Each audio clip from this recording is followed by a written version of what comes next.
마태복음에 나오는 예수님의 말씀 사역은 바로 오늘 이곳에서 시작이 됩니다.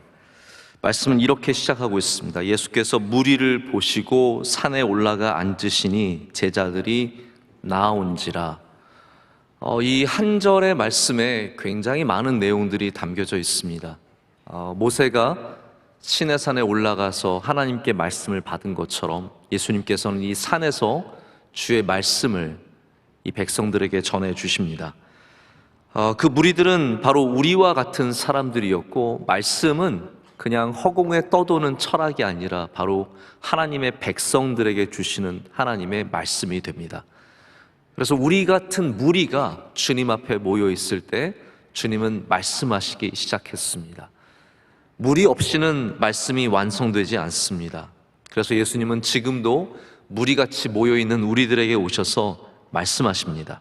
상처 입고 길 잃은 사람들이 주님 앞으로 모여들었고, 그런 주님에게, 그런 무리들에게 주님께서는 하나님의 말씀, 하늘의 말씀, 천국의 말씀을 오늘 전해주고 계십니다. 오늘 우리가 이곳에 앉아 있어도 똑같은 모습입니다. 오늘 우리는 주님 앞에 어떠한 모습일까요? 여전히 상처 입고 길 잃어버린 무리의 모습이 아니겠습니까?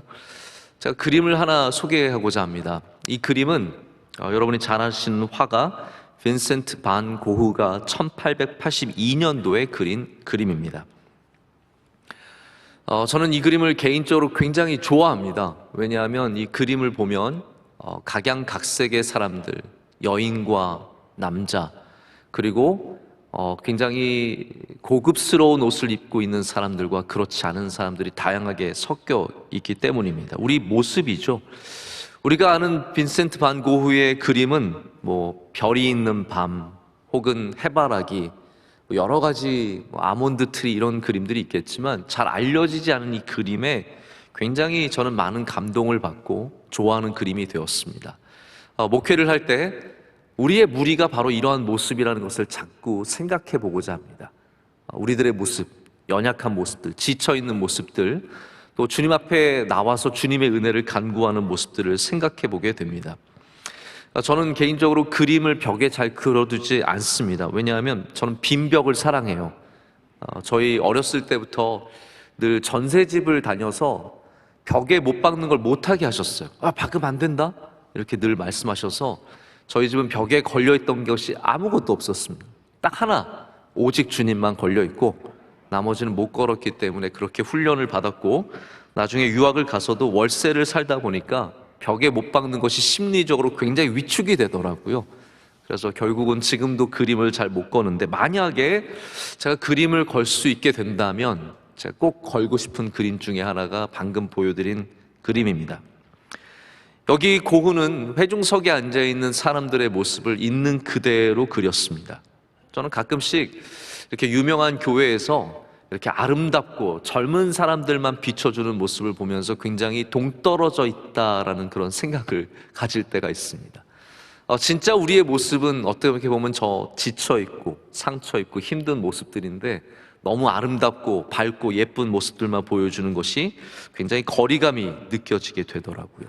오늘 우리는 바로 그러한 무리의 모습으로 주님 앞에 서 있습니다. 그런 우리에게 주님께서 오늘 말씀해 주실 줄로 믿습니다.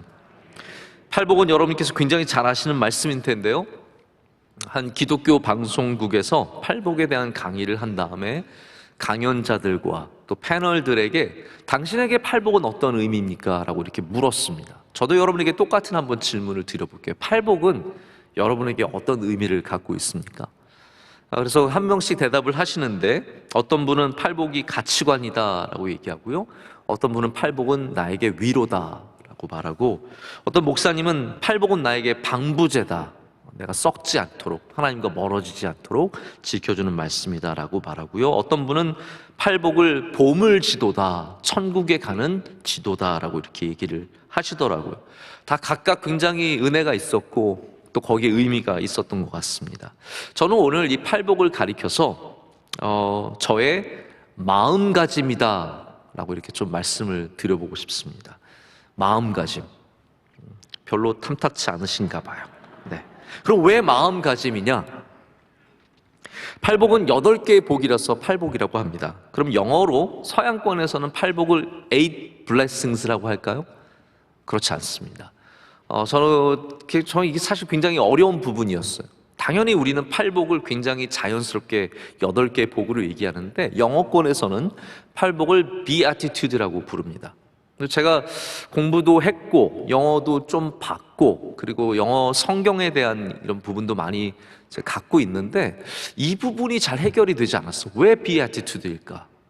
그래서 저는 때로는 beautitude라고 생각을 해서 아름다운 말씀인가? 라고 생각을 했는데 어느 곳에서도 시원하게 설명해 주는 게 없는 거예요. 그러다가 제가 한 설명을 보고 굉장히 깨닫게 된 부분이 있습니다. 이 beatitude는 두 단어가 합성된 라틴어에서 나왔습니다. 점점 어려워지죠? 네.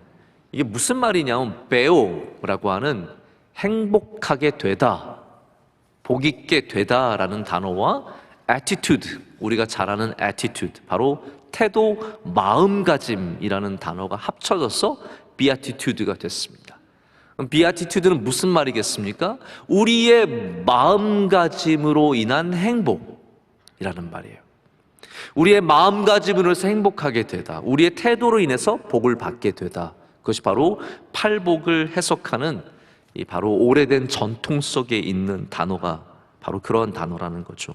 예수님께서는 우리에게 천국의 마음가짐, 바로 이 마음가짐이 우리를 행복하게 하는 것, 우리를 복되게 하는 것이라고 말씀하고 계십니다. 이 땅을 지금 밟고 살아가는 우리들에게 주님께서는 천국의 마음가짐을 가질 것을 말씀하십니다. 자, 오늘 여러분들의 마음가짐은 어떠한 것입니까? 어떠한 마음으로 이곳에 오셨으며 어떠한 마음을 갖고 살아가십니까?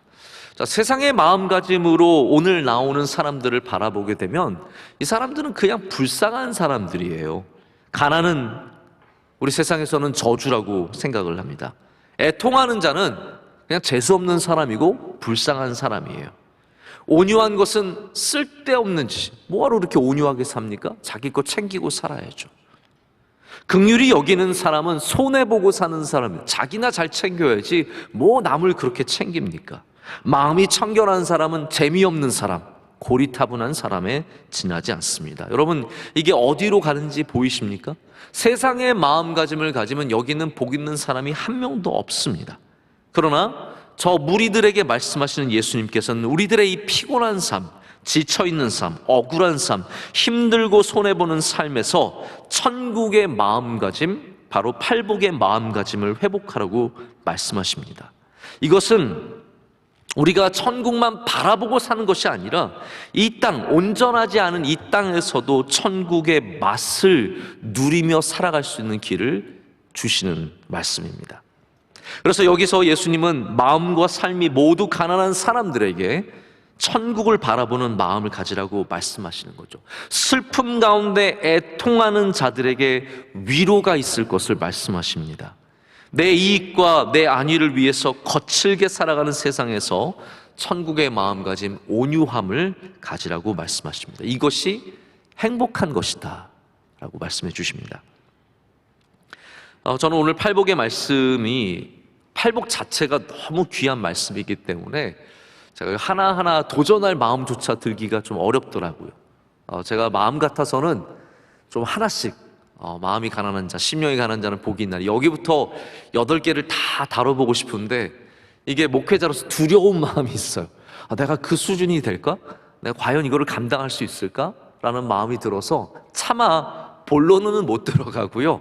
이 팔복이 어떠한 것인지에 대해서만 말씀을 드리기를 원하는데 여러분이 팔복 말씀만 읽어도 이미 그 안에 은혜가 넘칠 줄로 믿습니다. 그래서 제가 또 하나의 번역본을 보여드릴 텐데 이거를 들으시면서 좀 맛을 보세요. 그리고 설교를 듣고 뭔가를 얻어내고 끌어내고 오늘 좋은 말 듣고 그런 건 좀 내려놓으시고 오늘 팔복의 은혜를 좀 사모해 보시기를 축복합니다. 제가 그래서 유진 피터슨 목사님의 번역인 메시지 성경에 있는 본문 말씀을 좀 읽어 드릴게요. 3절부터 10절까지만 읽겠습니다. 이렇게 되어 있습니다. 벼랑 끝에 서 있는 너희는 복이 있다. 너희가 작아질수록 하나님과 그분의 다스림은 커진다. 가장 소중한 것을 잃었다고 느끼는 너희는 복이 있다. 그때에야 너희는 가장 소중한 분의 품에 안길 수 있다. 더도 말고 덜도 말고 자신의 모습 그대로 만족하는 너희는 복이 있다. 그때 너희는 돈으로 살 수 없는 모든 것의 당당한 주인이 된다. 하나님께 입맛이 당기는 너희는 복이 있다. 그분은 너희 평생에 맛볼 최고의 음식이요 음료다. 남을 돌보는 너희는 복이 있다. 그렇게 정성 들여 돌보는 순간에 너희도 돌봄을 받는다. 내면 세계 곧 마음과 생각이 올바른 너희는 복이 있다. 그때에야 너희는 바깥 세상에서 하나님을 볼 수 있다.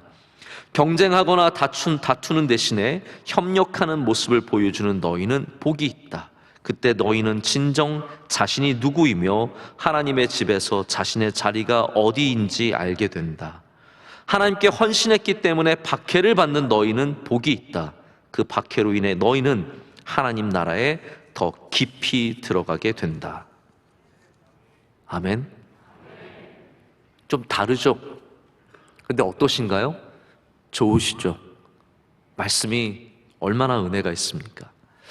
저는 이 메시지 버전으로 오늘 본문 말씀을 택한 것은 아닙니다. 하지만 이 팔복의 마음가짐이, 이 천국의 마음이 얼마나 우리를 더 풍성하게 만들고 얼마나 우리를 위로하고 새 힘을 주는지 우린 이 번역본을 통해서 또 한 번 느낄 수가 있습니다.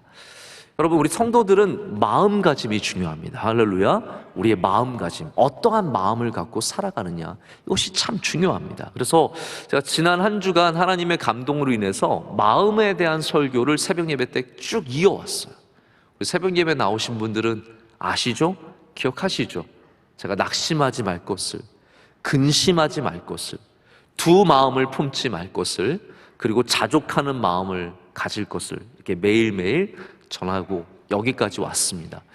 저는 정직하게 제 속에 있는 그대로 말씀을 드리자면 제 스스로가 저는 절대로 좋은 설교자는 아닌 것을 잘 알고 있습니다. 그래서 제가 제 설교 들으세요 이런 말을 해본 적도 없고 앞으로 할 일도 별로 없습니다.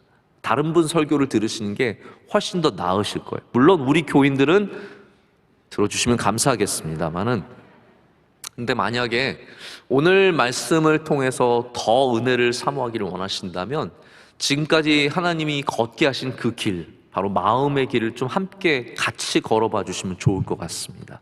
우리가 왜 낙심하지 말아야 할 것을, 우리가 왜 근심하지 말아야 하며, 왜 하나님과 세상을 함께 섬기는 두 마음을 품지 말아야 할 것을, 날마다 탐심하며 그리고 불평하는 것이 아니라 왜 자족해야 하는 것임을 여러분께서 그 말씀을 통해서 한번 함께 생각해 보시면 참 좋겠다라는 마음이 있습니다. 우리의 마음가짐이 중요하기 때문입니다. 예수님은 오늘 이 말씀 속에서 우리의 마음가짐을 말씀하시는데 바로 행복에 대한 말씀을 하고 계세요. 자, 보십시오. 여러분, 우리가 성경적인 복을 얘기하면 굉장히 수준이 있다라고 생각하지만 행복이라고 말하는 순간 사람들은 이거 세상과 별반 다를 것 없네 라고 생각하실 수 있으실 것 같아요. 그런데 많은 성경학자들이 여기 나오는 이 복을 행복이라고 얘기합니다. 행복은 그러면 어떻게 가지게 되느냐? 그게 참 중요한 거잖아요.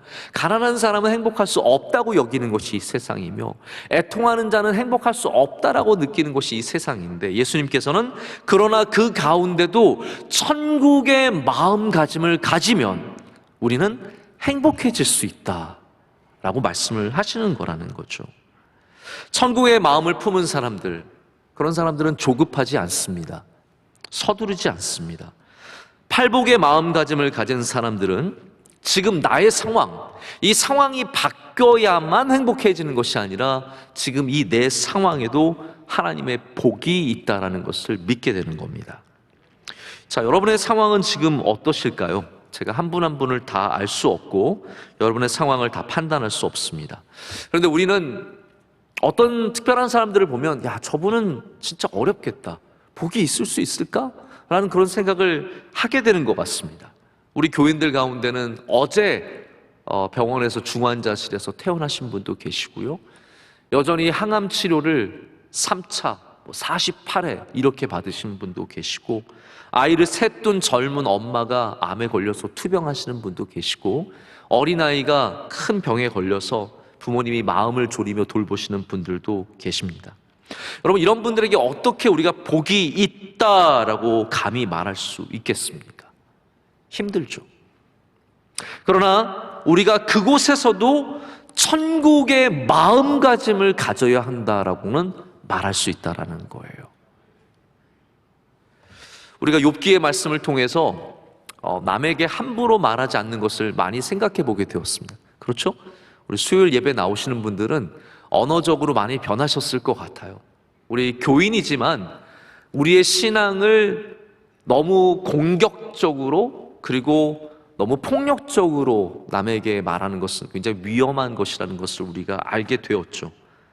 그러나 우리가 최소한 아무리 어려운 상황에 있는 사람들에게도 마음가짐은 천국의 마음을 가지라고 말할 수 있다라는 겁니다. 그것이 오늘 주님께서 우리에게 주시는 말씀이고요. 너희가 이렇게 살아야 한다의 메시지보다, 여러분 반드시 가난하지만 행복해야 돼, 그런 말씀이 아니에요.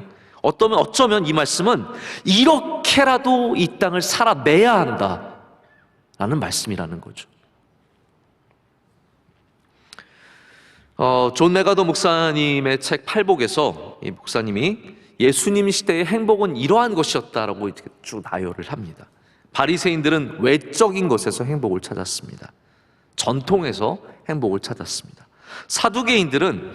여러분 사두개인들 늘 부활 없는 걸로 예수님과 싸웠던 거 아시죠?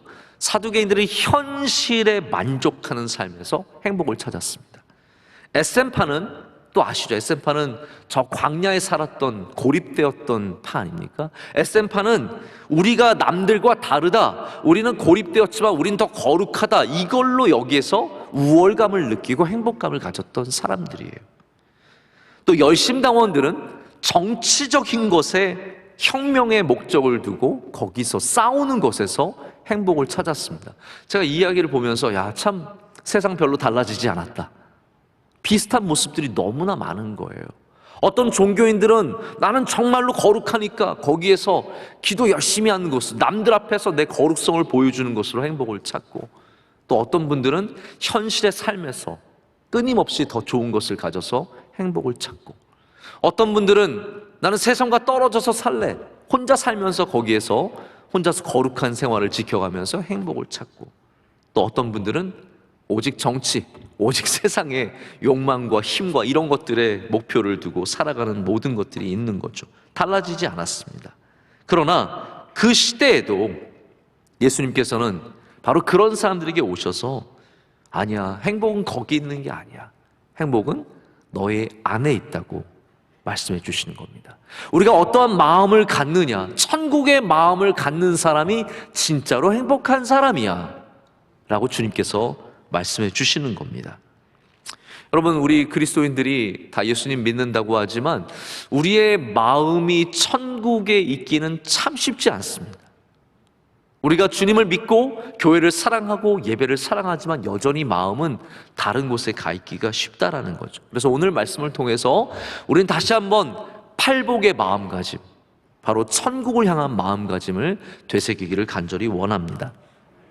한 부유한 농장주가 존 웨슬리 목사님을 초청해서 자기의 농장을 보여줬습니다. 얼마나 넓은 농장인지 말을 타고 종일 돌아다녀도 아주 요만큼밖에 못 본 거예요. 날이 저물 때 이제 돌아가기 위해서 말에 타고 이제 집을 향해서 가는 중에 농장주가 굉장히 뿌듯하게 자랑스럽게 웨슬리 목사님에게 물었습니다. 자, 웨슬리 목사님, 어떻게 생각하세요? What do you think? 무슨 대답을 원하는 걸까요? 농장이 이렇게 크다니요. 하나님 당신 사랑하시나 봅니다. 이거를 주님을 위해서 써야죠. 이런 뭔가 좀 칭찬이나 당신이 없으면 안 된다, 이런 얘기 듣고 싶었던 거 아니겠습니까? 근데 존 웨슬리 목사님이 이렇게 대답했다고 합니다. 한참을 고민하다가 글쎄요, 제 생각에는 당신이 이 모든 걸 남겨두고 떠나기가 참 힘들 것 같네요, 이렇게 얘기했다고 합니다. 여러분, 그렇지 않겠습니까? 거기에 마음이 있고 그것이 내 자랑이고 그것이 내 인생의 목표라면 그거 남겨두고 떠나는 것이 얼마나 어렵겠습니까? 그러나 우리가 천국의 마음을 두면 우리는 떠나가는 날 기쁜 마음으로 주님을 다시 만나는 그 기쁨 가운데 돌아가는 은혜를 누리게 될 줄로 믿습니다. 자, 그래서 이 행복과 오늘 말씀을 묵상하고 생각하면서 찬양이 하나 떠올랐어요. 요즘에 우리가 많이 부르는 찬양이기도 한데요, 행복이라는 찬양 아시죠? 근데 이 행복을 우리가 많이 불렀는데 제가 가사를 이렇게 다시 보니까 이거는 행복이, 제목을 바꿔야 돼요. 팔복이에요. 이건 팔복의 그 말씀과 굉장히 맞닿아 있는 천국 마음이에요. 이게 바로 천국의, 왜 여러분 행복 부르실 때 은혜가 됐어요? 곡조가 좋아서입니까? 물론 곡조 좋죠. 이것이 행복 뒤에 좋죠. 예쁘죠. 그런데 곡조보다도 우리 가사가 너무 우리 마음을 때려주는 거예요. 왜 그렇습니까? 천국의 마음이기 때문이에요. 여러분, 우리 성도들은 본능적으로 천국의 마음이 올 때 은혜를 경험하게 되는 거예요. 그래서 한번 불러보자고요. 네, 우리 함께 행복 찬양 한번 해보겠습니다.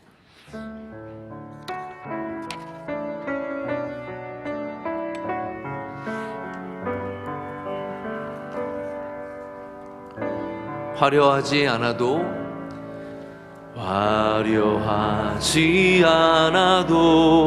정결하게 사는 삶, 가진 것이 적어도 감사하며 사는 삶, 내게 주신 작은 힘 나눠주며 사는 삶, 이것이 나의 삶의 행복이라오. 눈물 날 일 많지만 기도할 수 있는 것, 억울한 일 많으나 주를 위해 참는 것, 비록 짧은 작은 삶 주 뜻대로 사는 것, 이것이 나의 삶의 행복이라오. 이것이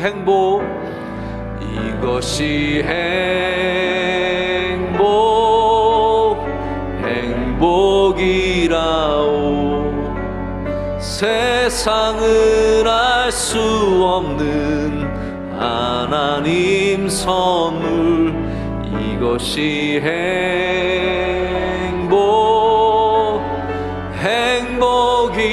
행복이라오. 하나님의 자녀로 살아가는 것, 이것이 행복이라오.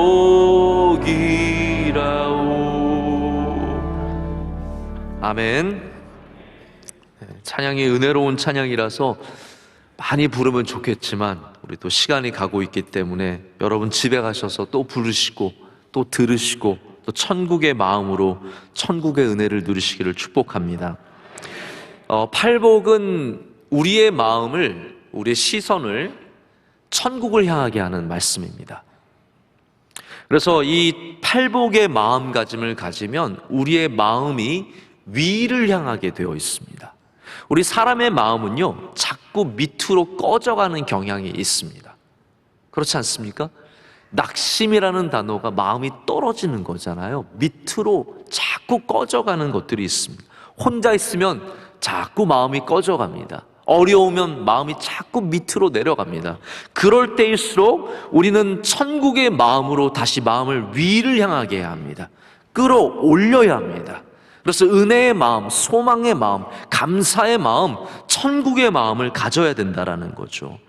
여러분, 이 시대가 우울증도 많고요, 우리 자존심 강한 사람들의 상처도 참 많습니다.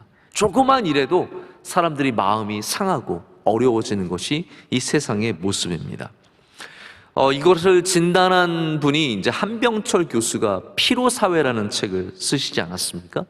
이분이 주장하는 것은 우리 사회가 갖고 있는 지나친 긍정성, 어떤 성공에 대한 강조, 우리가 갖고 있는 성과 위주의 이런 사회의 모습들, 그렇잖아요. 우리 사회가 성공해야 된다, 잘 돼야 된다, 건강해야 된다, 뭐 부자가 되어야 한다, 다 이것만 외치니까 이러한 지나친 긍정성이 오히려 우울증 환자들을 많이 만들어내고 인생에 실패한 낙오자들을 생산해낸다는 굉장히 공감이 가는 지적을 하고 있습니다. 그래서 예수님께서도 오늘 말씀을, 여러분 꼭 이걸 아셨으면 좋겠는데, 오늘 말씀은 긍정의 말씀이 아니라 천국의 말씀이에요.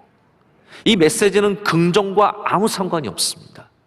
그래서 가난한 사람들에게 예수님께서 야, 가난하지 말고 부자가 되라, 이렇게 말씀하지 않으셨습니다. 애통하는 자들에게 눈물 닦고 일어나서 웃어, 이렇게 말씀하신 것도 아니에요. 오히려 예수님께서는 애통하는 자들에게 울어라, 울어라. 그런데 울어도 너는 복이 있다. 하나님이 너를 위로해 주실 것이기 때문에. 가난하냐? 힘드냐? 돈이 없냐? 속상하지. 근데 너희가 복이 있다. 천국이 너희 것이다. 라고 말씀해 주시는 겁니다. 천국의 메시지는 무엇이냐면요, 우리가 갖고 있는 것들을 긍정적으로 바꾸는 그 전에 천국의 마음가짐을 먼저 갖는 것이라는 거예요. 그래서 우리가 뭐 눈물 없는 천국 그런 얘기를 하는데, 울지 않는다고 천국이 있는 게 아닙니다. 울어도 천국이 있을 수 있습니다. 천국에 가면은 집이 있대잖아요. 그래서 누가 그러시던데, 집사가 뭔지 아세요?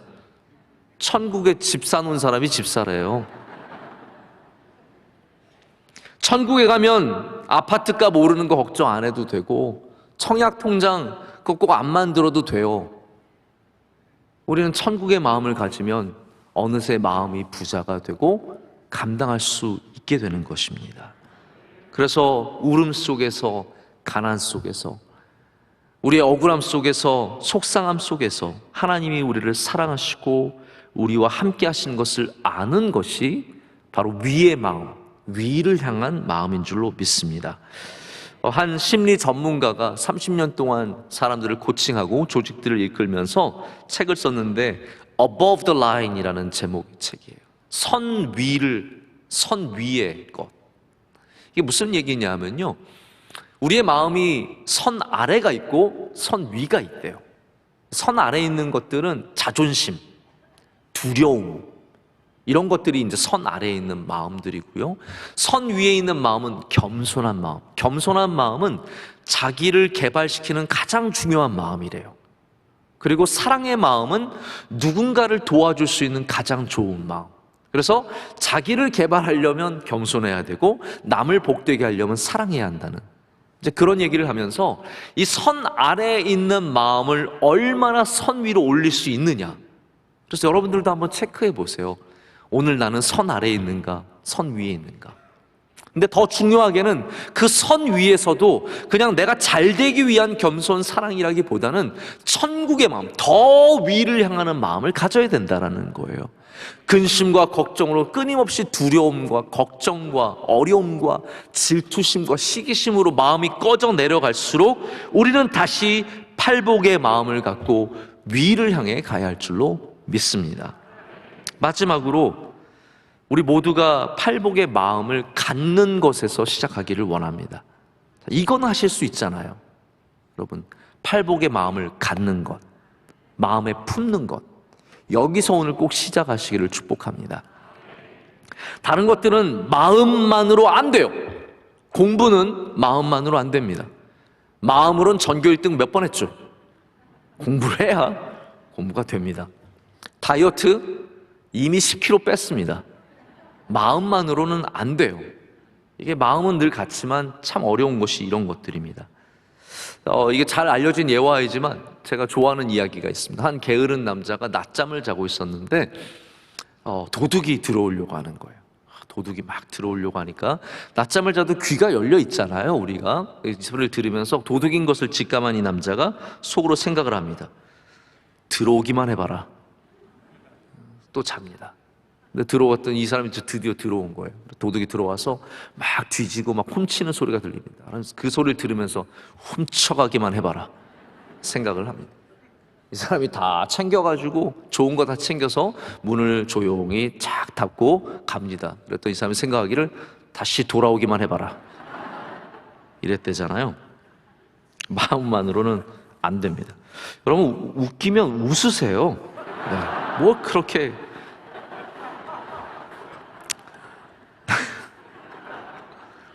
여러분 세상의 것은 마음만으로 안 돼요. 마음을 갖는 것으로 절대로 부족합니다. 그렇지만 하나님의 나라는 마음을 갖는 것에서 이미 시작이 된 겁니다. 소망의 마음을 가지시면요, 소망이 이미 이루어지기 시작한 겁니다. 천국의 마음을 가지면 천국이 이미 이루어지기 시작한 겁니다. 사랑의 마음을 가지면 이미 사랑하기 시작한 겁니다. 그래서 하나님의 나라는 마음을 갖는 것에서 시작합니다.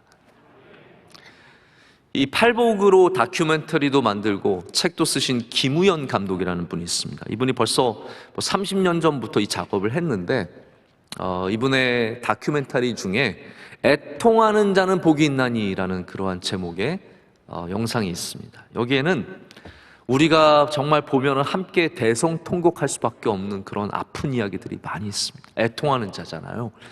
그 이야기 중에 하는 이야기는 선교사님 부부가 이 중앙아시아권에서 선교를 하고 계셨는데, 선교사님 남편 선교사님이 밖에 나간 사이에 강도가 그 집에 들어서 이 여자 선교사님이 혼자 계시다가 그만 목숨을 잃고 맙니다. 이거를 다시 만난 선교사님이 감당할 수가 없는 거예요. 그 시신을 한국에 가져와서 묻고 그 무덤 앞에서 통곡을 합니다. 너무 가슴이 아픈 거예요. 또 한 이야기는 한 중학생 아이가 부모님이 보내줘서 단기 선교를 가요. 태국에 단기 선교를 갔는데 거기서 길을 닦는 공사를 하다가 쓰러졌는데 그만 그 아이가 거기서 죽습니다. 여러분, 그 아이를 단기 선교 보낸 부모님의 마음은 어떻겠어요? 그 교회는 어떻겠으며 이 어린 아이가 죽은 것에 대해서 여러분 뭘 어떻게 우리가 말할 수 있겠습니까? 답답하죠. 답답해요. 우리는 뭐가 뭔지 잘 모르겠습니다. 그런데 이 김우현 감독이 여기 영상에서 보여주는 건 그런 거예요. 이 아무것도 이루지 못하고 정말 아무 빛도 아무 영광도 남기지 못했지만 슬프게 세상을 떠난 이 사람들이 바로 하나님의 나라를 세웠다는 거예요. 왜냐하면 마음에 품었기 때문에, 마음에 품었기 때문에 이분들 때문에 하나님의 나라가 이 땅에 세워진다라는 거죠. 그래서 하나님의 나라의 가장 큰 일꾼들로 하나님께 있다라는 것을 얘기합니다. 여러분, 그래서 나중에 이 선교사님 사모님 이르신 선교사님은 다시 마음을 정돈하고 그 선교지로 돌아가서 다시 복음을 전하고 이 아이의 이름으로 태국에 장학재단을 세워서 어린 정말 교육을 받지 못하는 아이들을 돕는 일들이, 선한 일들이 도모되는 것을 보여주게 됩니다. 여러분, 하나님은 여러분 우리의 삶이 다 열매를 맺는 건 아닙니다. 안타깝지만 우리가 다 열매를 보게 되는 것은 아니에요. 하지만 하나님의 뜻 안에 반드시 열매는 맺혀지게 되어 있습니다. 우리는 뭘 해야 되느냐? 마음을 품는 것으로 시작해야 된다는 거예요. 그렇기 때문에 여러분 도덕적으로 완벽한 인간이 되려고 하지 마십시오. 저는 팔복의 말씀이 우리가 이 땅을 살아가는 방법이긴 하지만 가장 먼저는 우리가 품어야 하는 마음, 우리가 가져야 하는 마음, 바로 천국 시민의 마음이라는 것을 생각해 보게 됩니다. 그러면 이 험하고 거친 세상에서 어떤 마음가짐으로 살아가시겠습니까? 오늘 무리처럼 모여서 지치고 힘든 가운데 주님께 나와 있는 우리는 어떠한 마음을 가져야겠습니까? 주님께서 우리에게 말씀하십니다. 여러분이 행복하다고 말씀하십니다. 우리가 복이 있다고 말씀하십니다. 그 복의 마음을, 팔복의 마음을 갖고 살아가기를 간절히 소망합니다. 기도하시겠습니다. 하나님 아버지, 감사합니다. 오늘 지치고 상하고 어려운 심령들이 주님 앞에 모였습니다. 하나님, 우리에게 말씀하실 때 우리 안에 천국이 시작되는 줄로 믿습니다.